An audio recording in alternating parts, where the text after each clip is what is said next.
बघा 32,000 कोटीचं बजेट महिला बालविकाससाठी त्या ठिकाणी आहे।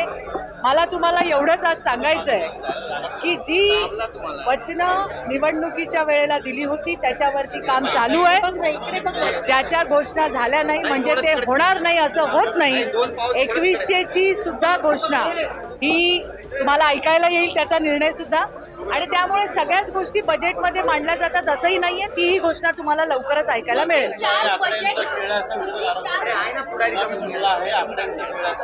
बघा असं आहे की जेव्हापासनं लाडकी बहीण योजना आली ती विरोधकांच्या डोळ्यातच खुपत होती।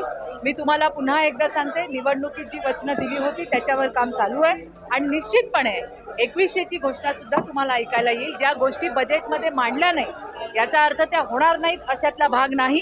कुठलीही योजना बंद झालेली नाहीये। मला आनंद आहे की 18 नवीन न्यायालये त्या ठिकाणी चालू झाली आहे। मला आनंद आहे की माझ्या बचत गटातल्या सगळ्या भगिनींच्या प्रॉडक्टला विकण्यासाठी उमेद मॉल हे प्रत्येक जिल्ह्यामध्ये त्या ठिकाणी उभे राहणार आहे।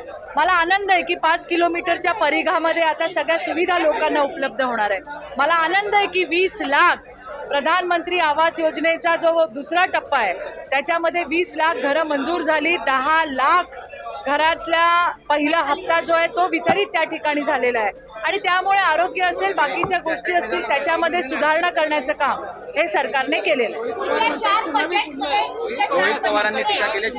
आहे। मी तुम्हाला हेच सांगते, महाराष्ट्र प्रगती करतोय। महाराष्ट्र आता थांबणार नाही। देवाभाऊच्या नेतृत्वामध्ये महायुतीच्या सरकारने अतिशय चांगल्या पद्धतीचा बजेट या ठिकाणी मांडलेला आहे। 32,000 कोटीची तरतूद ही महिला आणि बाल विकासासाठी आहे, ज्याचा मला मनापासूनचा आनंद आहे। आणि त्यामध्ये महिलांसाठी विविध आता संजय गांधी निराधार योजना, श्रावणबाळ योजना याचे पैसे डीबीटीच्या माध्यमातून त्या ठिकाणी देण्यात येणार आहे। बऱ्याच सुविधा या महिलांसाठी, बालकांसाठी त्या ठिकाणी देण्यात आले। शेतकऱ्यांना दिलेल्या सौर पंप जे आहेत त्याचे सुद्धा विजेचं बिल जे आहे ते माफ करण्यात आले। अशा सगळ्यांना दिलासा देणारा, दिलासाजनक असा देवाभाऊचा हा बजेट आहे। एका वाक्यामध्ये जर वर्णन करायचं आहे बजेटचं तर काय, कसं वर्णन? मी तुम्हाला हेच सांगेन की महाराष्ट्र आता थांबणार नाही। मी 2 ओळी लिहिल्या होत्या त्या तुम्हाला सांगते। यामध्ये महाराष्ट्राचा वेगवान विकास हाच महायुतीचा ध्यास, एवढं मी तुम्हाला नक्की सांगेन।